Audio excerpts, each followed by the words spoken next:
नमस्कार, मी मोनालीज फूड कोर्टच्या नवीन रेसिपीमध्ये तुम्हा सर्वांचं अगदी मनापासून स्वागत। तर आज आपण कच्ची कैरी, कच्चा टोमॅटो, वांग, शेंगा असं वापरून कोलंबीचा रस्सा कसा बनवायचा ते बघणार आहोत। आमच्याकडे ना बऱ्यापैकी म्हणजे सुकी मच्छी आणि एखादी भाजी वगैरे असं मिक्स करून काही भाज्या बनवल्या जातात, काही रस्से बनवले जातात। तर यापूर्वी मी एक दामबोणी म्हणून एक प्रकार पोस्ट केला होता, ज्याच्यामध्ये वांग, शेंगा, सुकट किंवा ज्याला सुका जवळ असं म्हणतात ते वापरून पावसाळ्यात बनवला जाणारा हा रस्स्याचा प्रकार आहे। कारण तेव्हा मासे उपलब्ध नसतात इझिली, तेव्हा हा प्रकार बनवला जातो। तर त्याची लिंक मी डिस्क्रिप्शन बॉक्स मध्ये देते किंवा मी आय बटन मध्ये देते, नक्की चेक करा। तर आज आपण चमचमीत असा हा कोलंबीचा रस्सा कसा बनवायचा ते बघणार आहोत। यापूर्वी काही आपण कोलंबीचे प्रकार बघितलेले आहेत, कोलंबीच्या रश्शाचे प्रकार बनवलेले आहेत, पण तेच बनवण्यापेक्षा काहीतरी वेगळं बनवून बघूया। चला तर मग वळूयात आपल्या किचनकडे।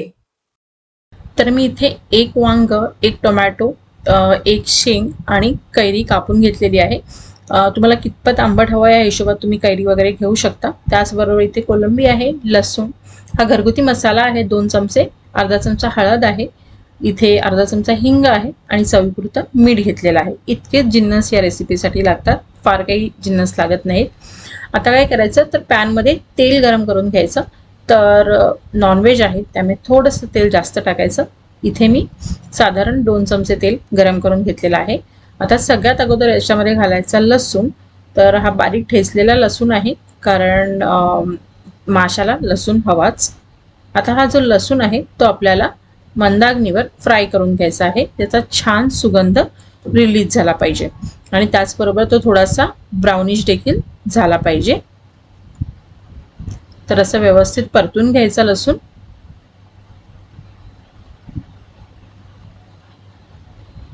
तुम्ही बघू शकता लसूण छान ब्राउनिश होत आलेला आहे। आता याच्यामध्ये आपल्याला या शेंगा घालायच्या आहेत, कैरी आणि टोमॅटो, जे आंबट जिन्नस आहेत ते आपण आता घालणार नाही आहोत। तर या शेंगा घालून घेतलेल्या आहेत। त्याचबरोबर इथे एक वांग कापून घेतलं होतं, त्याच्या फोडी। सो सगळ्या गोष्टी मी उभ्या उभ्या लांब लांब कापलेल्या आहेत, जेणेकरून सगळ्या एकसारख्या शिजतात आणि दिसायला देखील छान दिसतात। त्याचबरोबर इथे मी ही कोलंबी घातलेली आहे। हे टायगर प्रॉन्स नाहीये आणि छोटी कोलंबी देखील नाहीये, जी मीडियम साईजची लाल कोलंबी येते ती आहे इथे। त्याचबरोबर याच्यामध्ये घालायचा मसाला। फार म्हणजे वेळच लागत नाही या रेसिपीसाठी आणि अगदी तामझाम देखील नाहीये। सगळ्या गोष्टी एकत्र घालून व्यवस्थित शिजवून घ्यायच्या आहेत, फक्त आंबट सोडून। तर इथे मी हळद, हिंग आणि मीठ घालून घेतलेलं आहे। आता हे जिन्नस आपण मिक्स करून घेऊया। तर गॅसची फ्लेम मी स्लो केलेली आहे, जेणेकरून हा जो मसाला आहे तो करपू नये। तर अगोदर आपण मिक्स करून घेतलेला आहे आणि आता याच्यामध्ये आपण पाणी घालणार आहोत। तर कोलंबी आहे त्यामुळे थोडंसं पाणी सुटतं, त्याचबरोबर वांग्याला देखील पाणी सुटतं, त्यामुळे जास्त पाणी घालायचं नाहीये, कारण आपल्याला थोडं लिप्त टाईप्स कालवण बनवायचं आहे, असं खूप पातळ पातळ नकोय। आता ही टोमॅटो आणि कैरी आपण घालणार नाही आहोत आता, कारण आंबट जर आताच घातलं तर मग कोलंबी आणि बाकीचे जिन्नस आहेत ते शिजायला जास्त वेळ लागतो। आता झाकण ठेवून आपण एक 5 मिनिटं हे शिजवून घेऊया। तर ते छान उकळ आलेला आहे आणि खूप जास्त देखील शिजवायचं नाही, नाहीतर मग कोलंबी देखील वातड बनत जाते आणि सगळेच जिन्नस असे आहेत की जे पटकन शिजतील। तर एक 4-5 मिनिटं झालेली आहेत, मी एकदा हे मिक्स करून घेते।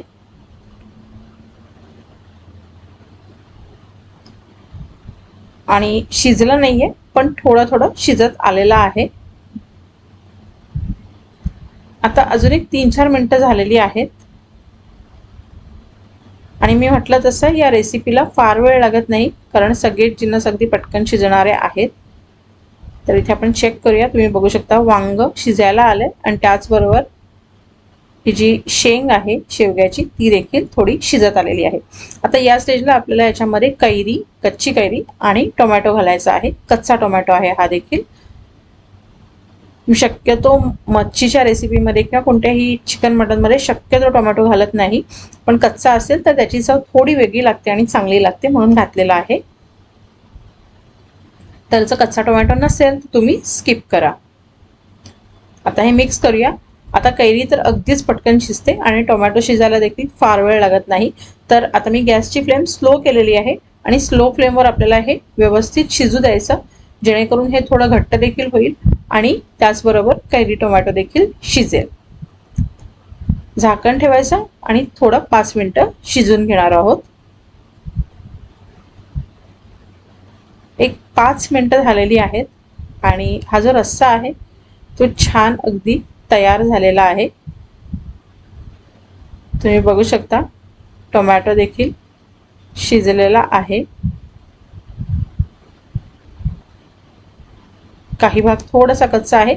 आपण अजून एक 3-4 मिनिटं असंच बारीक गॅसवर ठेवून देऊया आणि हे व्यवस्थित शिजेल. तर टोटल एक 10 ते 12 मिनिटात ही रेसिपी तयार होते.